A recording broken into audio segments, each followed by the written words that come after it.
guys, and welcome back to the podcast. My name is Robbie Cassidy, and today I'm going to discuss, is yoga a good or an effective tool for preventing injury in sports? So I want to jump into this podcast because I know a lot of people are on the fence with this one, whether yoga can be good or yoga is bad for sports. And I wanted to, shed a bit of light, give my thoughts on it, what I believe, where it does benefit and where it might not be as an effective tool. And hopefully you'll come out at the end of this podcast having a better idea of whether you should implement it in your sport or not. Okay? It is something that's obviously around for so long. I feel that it's something that a lot of people can benefit from. But I think if used in the wrong situations and if used for the wrong purpose, that it may not be beneficial. It could be taking up time for something that could be more beneficial, and as a result then you could be increasing your injury risk in some situations. Okay, so looking at it first, I guess the first thing to talk about is, why is yoga thought to be good at improving injury risk, or reducing injury risk I should say? Well, in a general sense, yoga is a practice that works on the joints, the muscles, but it also works on the mind and the mind-body connection. And the yoga lifestyle is thought to be generally healthy. And I noticed that a lot out here in Bali, that a lot of people start to get into a lifestyle where yoga is at the center, and because of that, then they may lose a lot of weight. They become a lot more patient, become a lot more connected to the earth, and that mind-body connection really builds, or it really improves. Okay, so I think because of that then, and because of the physical appearance of what happens to people at times, that people get into the mindset that has to have a huge effect on overall life and longevity, and it does. It definitely does. Now, is it effective for sports? And is it effective for reducing injury in, let's say, field sports? Well, we have to look and we have to dive in a small bit deeper into that. Now, when you talk to anyone, if you look at, let's say, guys who are playing football or hurling or rugby or whatever it is, and let's say the older guys in the team, these are generally the guys that you'll see happen to more, is that they might start a practice of yoga, and then they find that it's extremely difficult to hold certain positions, even though they can lift heavy weights in the gym. And as a result of that, they're pick out that they have weak points, okay, which is true in situations. Now, they also notice that their flexibility isn't as good as maybe the teacher or the other people in the class, and as a result, they feel that needs to improve, or their likelihood of tearing a hamstring, injuring their back, let's say injuring a calf or Achilles, will increase because of the flexibility not being there in the first place.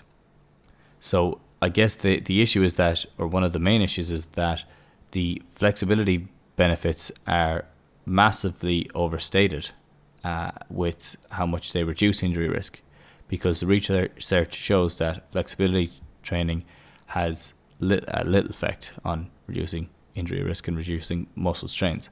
So I think if you're looking at that in particular, and then you're saying, okay, well, I need to improve my flexibility. If I improve my flexibility, then I'm going to be less likely to tear a muscle. One of the best ways of doing that is through yoga. Perfect. So like step 1, step 2, step 3, and you'll see that that's how it comes into play in some situations. The other one is maybe for the guys especially, it might be their girlfriend or their wife or someone that's into it and is very good at it, and they may be able to hold positions for a lot longer, and that maybe that competitive edge comes into it. I don't know exactly what it is, but they feel that they have a lot of weak points and that they need to work on these areas, and then you feel really good after a yoga session, no question. You feel very centered, you feel very relaxed, and you feel like you have achieved something, which you have. Definitely, like you have. Yoga sessions are tough. They're tough depending on the level you go at, obviously, but in general, they're tough sessions. So you're going to feel good after them. But when we look at it, then, and we look at using yoga in the off season and in season to prevent injury, you'll find that the benefits may not transfer as well. Okay, so, and first off, I'm not here to knock yoga by any means, because it's an excellent practice, and I would advise everyone to try it out and see if it's for them or not, and see if they like the practice, see if they like the lifestyle. There's a lot more to the lifestyle of yoga than just going to your yoga class every day. You've noticed that a lot of people, let's say their diet changes drastically, or for the better generally, in that they become a lot more connected to how their body's feeling and their awareness of it. And because of that, then a lot of other things change, like your sleep and your hydration and your patience and your inner peace. All of those things come into play, because yoga itself isn't just a movement practice, it's a full body practice that the mind body is connected, and it's also, you're looking at breathing, and you're looking at how that also has a role in it. So I guess the main reasons, there are a couple of reasons that yoga is thought to improve or reduce injury risk, is that the lifestyle in general is very healthy. The positions are very difficult to hold at the start, but as you get better at them, as you get stronger at them, you will notice that your flexibility improves, that you'll be able to hold them, that you'll have what will feel like a lot more control in those positions, or you will have a lot more control in those positions. You'll feel a lot better. Your mind will be clearer after a session. And obviously, as I said, people probably overstate the flexibility side of things, but in general, the whole lot is a nice package to take on. So they are some of the main reasons why it's thought to be good for reducing injury risk. But I guess what I want to dive into is it actually effective for reducing injury risk? And I was just running over some of the research before this, because I wanted to make sure that when I was looking into it, that I had a clear idea of what the research was saying and how it was used in different sports. Now, in its essence, is it effective for reducing injury risk? Not exactly, not really. It doesn't have a significant effect from the research to reduce injury risk in field sports, I should say. Now, reason being is because a lot of the benefits don't transfer. So flexibility doesn't, just because you've improved flexibility doesn't mean that your injury risk goes down, because there's a lot more to do with, let's say, a hamstring tear than just it not being flexible enough. Okay. And because of that, if you just focus on flexibility, you'll find that you could be the most flexible in the world. You could be able to do splits, but once you start sprinting, that puts a lot more strain on the hamstring, and it's something that you haven't practiced properly, I say, or enough, and the hamstring is going to tear from the explosiveness of that activity. Okay, that's why when you look at yoga in its essence, that's why it doesn't translate over to sport as well. Okay, as I said, the field or the different positions that you're in, you're getting into those positions on the pitch that much, and the reason being is that it's more of an, I don't want to use the word isometric, but it's more of you're holding positions.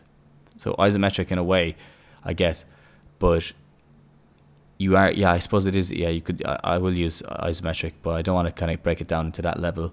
But basically, you're holding your positions, you're getting strong in that specific position, like let's say a warrior stance, where it's a wide stance, you're getting strong in that position, but there's no impact, there's little movement, and it doesn't really look like the sport that you're doing. So there's no jumping, there's no sprinting, there's no cutting involved in that.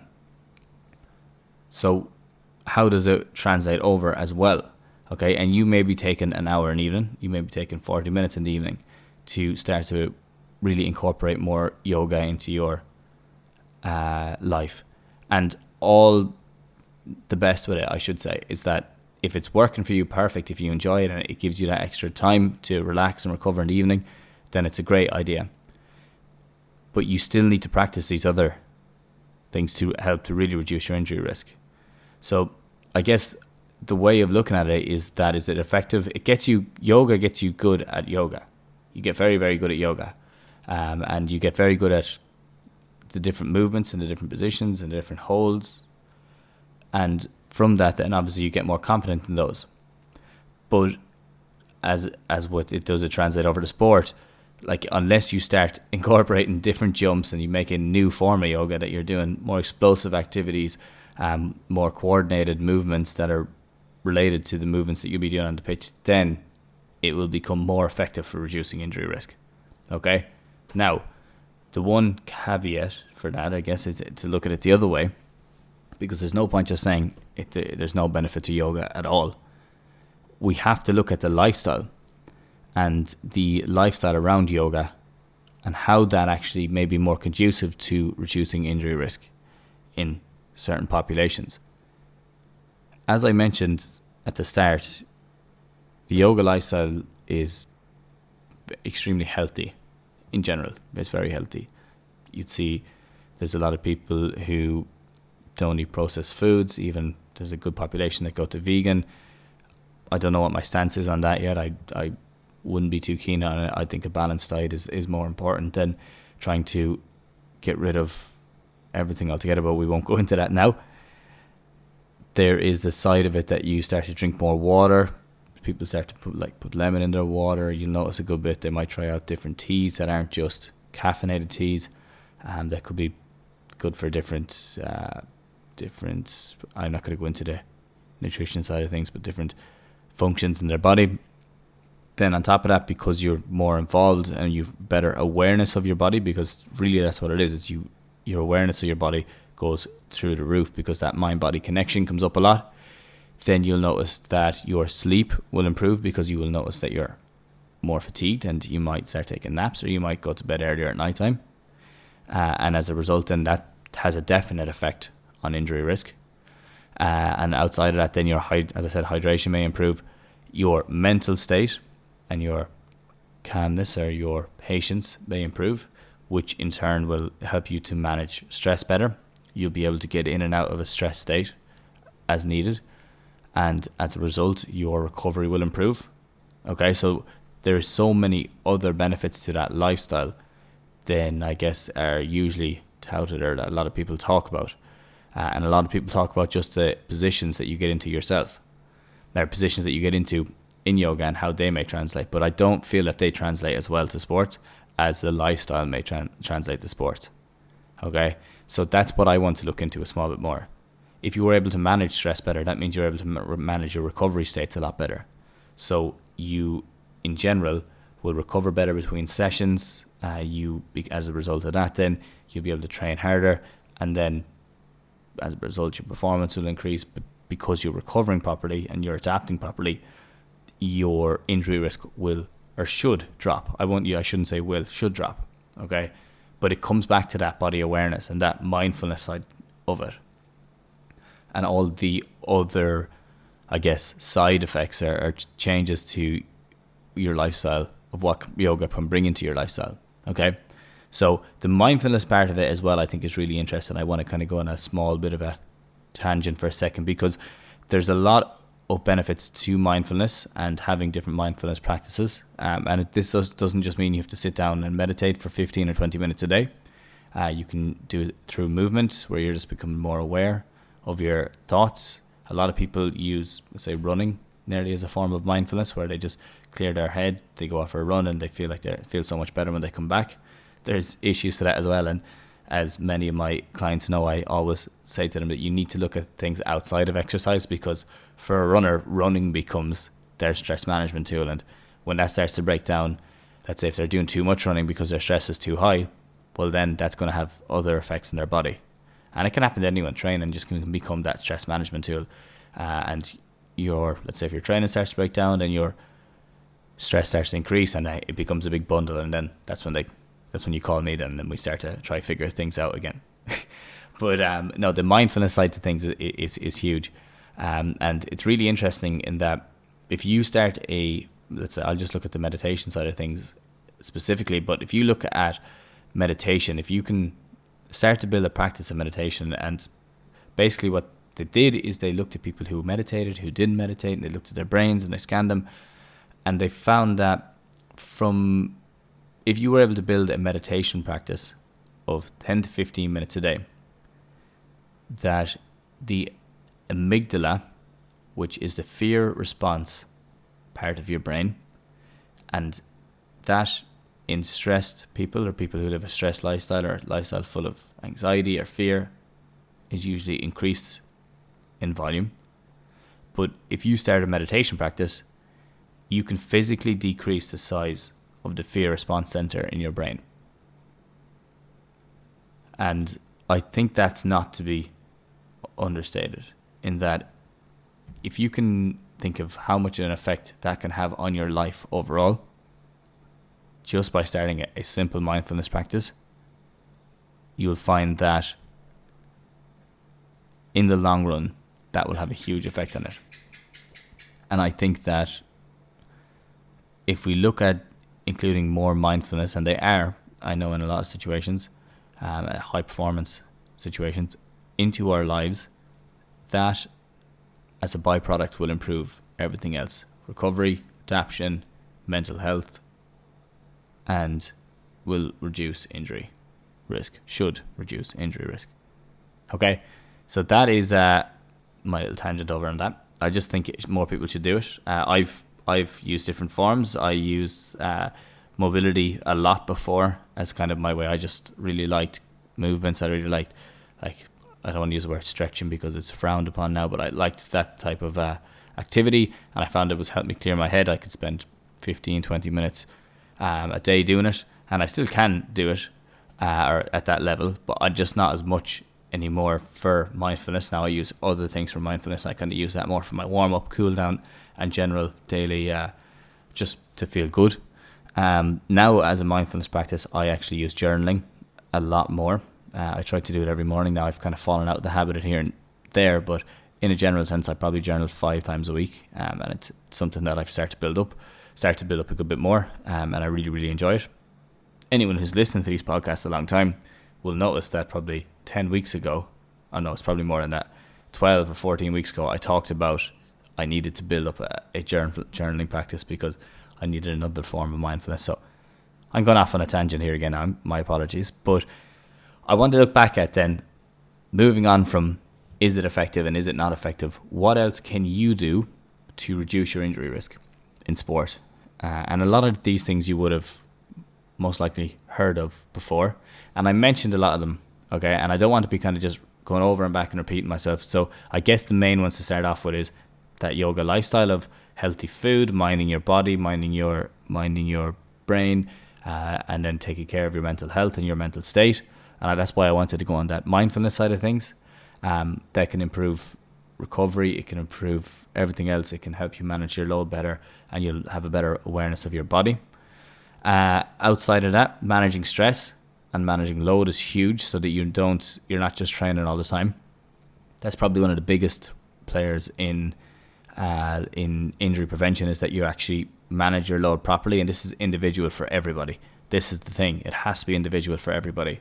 And it's something that every time I jump on a call with a client, I always break down their week and we look at their training week and what they're doing. Because if we're not monitoring that, it doesn't make a difference what exercises I give them, because it doesn't, I guess the body isn't getting a chance to recover, so it breaks down. So that's a huge part to it. And I think that managing load, even though if you look at some of the research in managing load, they say that it doesn't have a significant effect.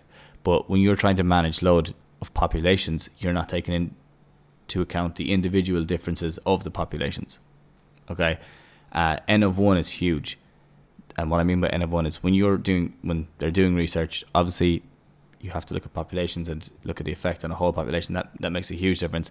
But you need to isolate a person, look at their lifestyle, and look at how changes in their lifestyle may affect their, let's say, injury risk, may affect their mental health, may affect how they behave. Okay, so that's why I think load management, even though in the research it's probably shunned upon, when they look at it on an N of 1 style, they will find, or they should find, that things are the interpersonal differences have a huge effect on that person. Now, outside of that, I guess the other things you're looking at is strength and coordination exercises. So you're looking at jumping, landing, cutting, sprinting, depending on your sport. Power exercises. Strength is huge. It's huge. It's probably one of the biggest ones outside of load management. and it's a massive one, whether you're working out in the gym, you're doing bodyweight exercise, whatever it is, it should be done. And I think yoga does play over that side a small bit, in that it does improve strength in certain positions, but we just need to make sure that we're all around and we're not just focusing on the positions that it's putting you through. Adding resistance is huge to that as well, because it does make a big difference. Adding resistance, you recover faster after sessions if you are able to tolerate more load. That's what the research is saying. And I think really when you look at that, I guess, as I said, your hydration as well is huge, your sleep is huge. But when you look at that package in itself, a lot of those benefits can be gained from yoga, but you just need to add the extra bits on top of that to make sure that everything else is right. Outside of that, I think if it's your sole form of reducing injury risk, then it's important to look outside of it, because then I don't feel that it's that effective. Yoga gets you good at yoga. Okay? Training in your sport and training in the positions that you're weak gets you good at your sport and in positions you're weak. Okay, so we need to look at it like that, as opposed to isolating it and then say this translates over, because it doesn't. But really, guys and girls, that is everything I wanted to discuss. All in all, if you're looking to reduce injury risk, to reduce risk of injury, you need to look at the demands of your sport and you need to aim to replicate them. And if you can do that, whether it's running, swimming, Gaelic football, hurling, rugby, whatever it is, skiing, once you can do that, then you can make a huge change, and then you can really reduce your injury risk and you can really improve your performance. But without looking at the demands of your sport and without replicating them, you'll have a lot of loose ends. Okay, so I will leave it on that for today. I hope you are able to take a lot from that. I hope that it gives you a different perspective on if yoga is good for your sport, if yoga is something that you need to incorporate into your lifestyle, or if it's something that you need to cut out of your lifestyle and start doing things that are more important. But all in all, it's good to try out different things. It's good to try out what you feel works for you, because it's going to be different for everybody. But as I said, don't have any loose ends and make sure that you're ticking all the boxes. I should also finish on, if anyone is interested or if anyone has any issues, if you have a long-standing injury, let's say problem that keeps flaring up, well, reach out to me, send me a message, let me know what it is. And what we can do is we can set up a call, we can chat through your issue, we can see what you could do for it. And then on top of that, if it's something that you're interested in, it's something that you feel is the right option for you, and as we discuss, as we go through everything, we'll have a better understanding if it is the right option. We can start a program together, build out a plan, and really, really work towards the goals that you need to get to. Whether that be run 5K again, if it's you want to run a marathon, if you just want to get back training on the pitch with your team, or maybe playing Astro. Whatever it is, let me know, and we will make a plan, and we'll definitely get there. So guys, that is everything I wanted to chat about today. If you know someone who's doing a lot of yoga, I'd love you to send them on to this and playing sport, or send this on to them. I'd also love you to send this on to any friends or anyone who you think would be interested in it, because that would be a huge help for me for promoting the podcast, and it'd be hopefully a huge help for them to get a better understanding of what they're doing and if they are doing the right thing, if they're not doing the right thing. But yeah, I hope everyone else out there is doing well, and I hope you are all getting back into your normal habits, normal behaviours, and you're training well. But that's all for me today, guys. Have a good one.